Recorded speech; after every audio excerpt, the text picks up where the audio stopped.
All right, welcome to Closing the Sale for Consultants. My name is Rena Hoffis. I'm an independent senior sales director with Mary Kay. And what I want to do is give you some suggestions. These are just suggestions of language that works when helping you close a sale with a client. So there's a couple of basic concepts I want to cover in this video. The first thing is your confidence and your beliefs. So how passionate you are about Mary Kay, about your business, and about the party comes across.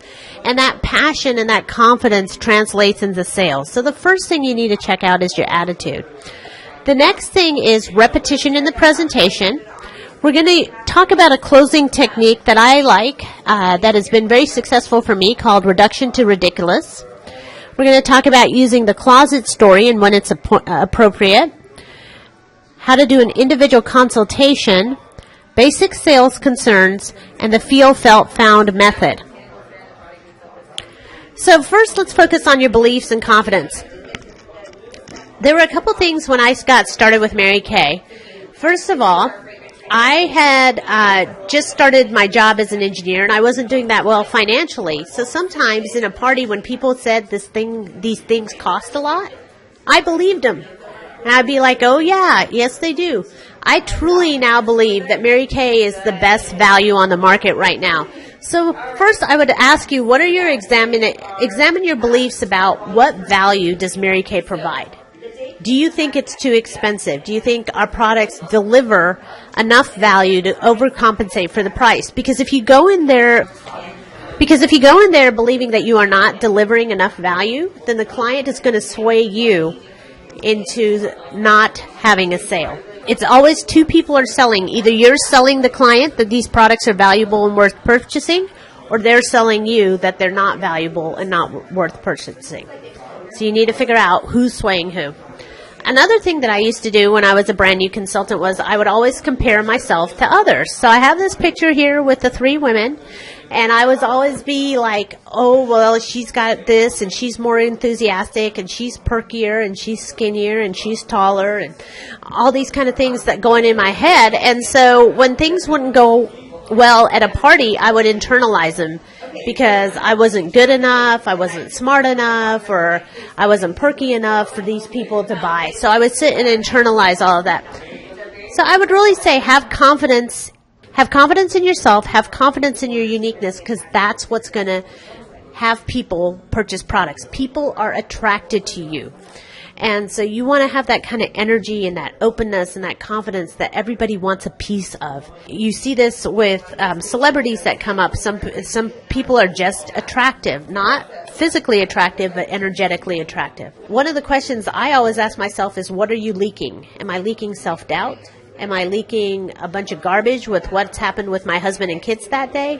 Am I leaking, sometimes I'm just leaking, I'm tired. You know, I'm here at the show, but I'm tired. So really think about, what are you leaking? And you'll find success when your dreams become bigger than your excuses. The other thing that I notice that sometimes hold back new consultants is coaching and support. Here's the thing, guys. Imagine this. There was a team of players that wanted to win the Super Bowl. Do you think they'd do it without a coach? Do you think anyone would play a sport without a coach? Do you think anyone would try to make it without practicing? And so many people come into this business and they don't want the support and the practice, or they don't take advantage of the support and practice. What does that do? If you could have made it alone, you would have by now. But the reason you haven't done it is that it always is easier with having a coach, with having a team, with having support. So in Mary Kay, we have a lot of support. And some of the events we do is we have regular weekly meetings. So do you attend your regular weekly meetings? Are you taking advantage of that support? How open are you to help? Because if you had been able to figure it out yourself, you would be doing it right now. If you knew how to be a millionaire, you would be a millionaire right now. If you knew how to make $100,000, you would be doing it right now.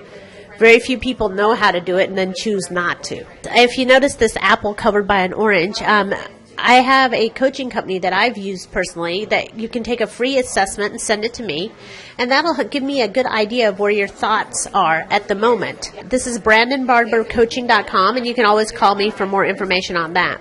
But the important thing is, in Mary Kay, we have multiple events, our weekly meetings to support you.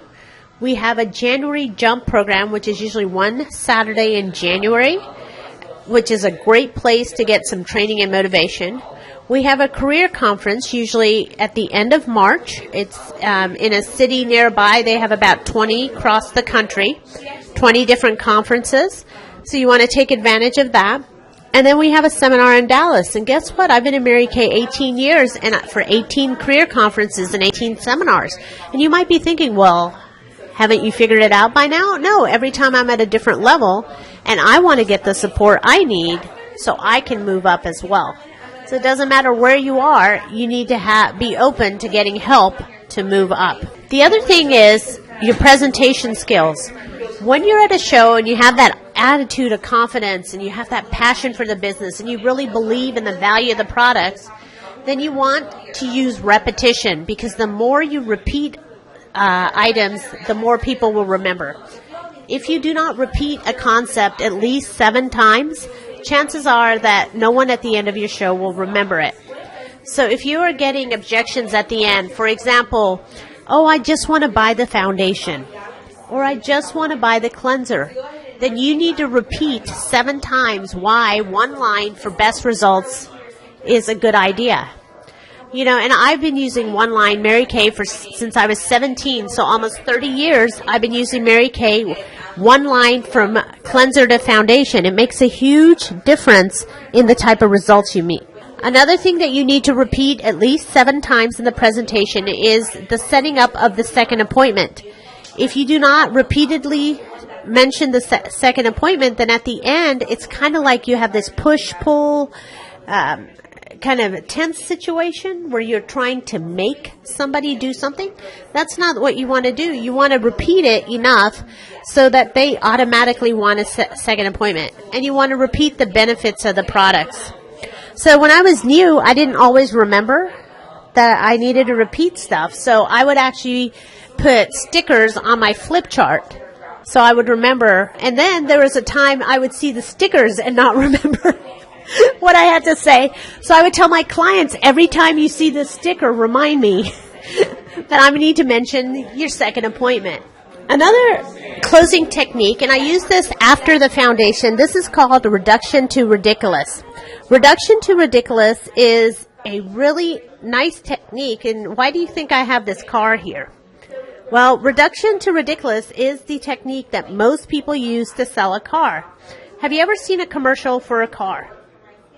Do they ever tell you that the car is $17,000, or do they tell you it's $299 a month? They never tell you the real price of the car. They always break it down per month. And part of the reason is that in our culture, in our society in the U.S., people think per month. So the same thing with the skincare is you need to break it down. So, for example, our travel roll-up bag filled currently is about $365.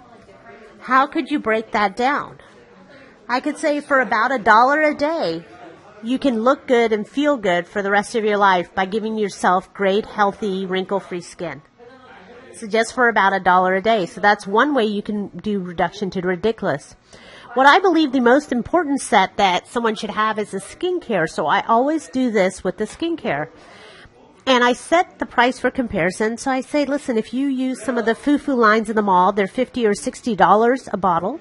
So 3 products could be well over $150. The OK lines in the mall, they're $20 or $30 a bottle. 3 products could be close to $100. Isn't it nice to know that our skincare retails for $60? So if you think about it, that's about $10 a month or $250 a week. Even if you were going to the drugstore or the grocery store and you were getting a cleanser that was a mask, a toner, and an anti-aging product, a nice 100% oil-free moisturizer that was vitamin A and E enriched and wouldn't leave your face feeling greasy or heavy, and a foundation that was a protection that was transfer resistant, wouldn't you still spend $2.50 a week? So why wouldn't you use the #1 skincare line when it costs less? So I think it's important to do the reduction to ridiculous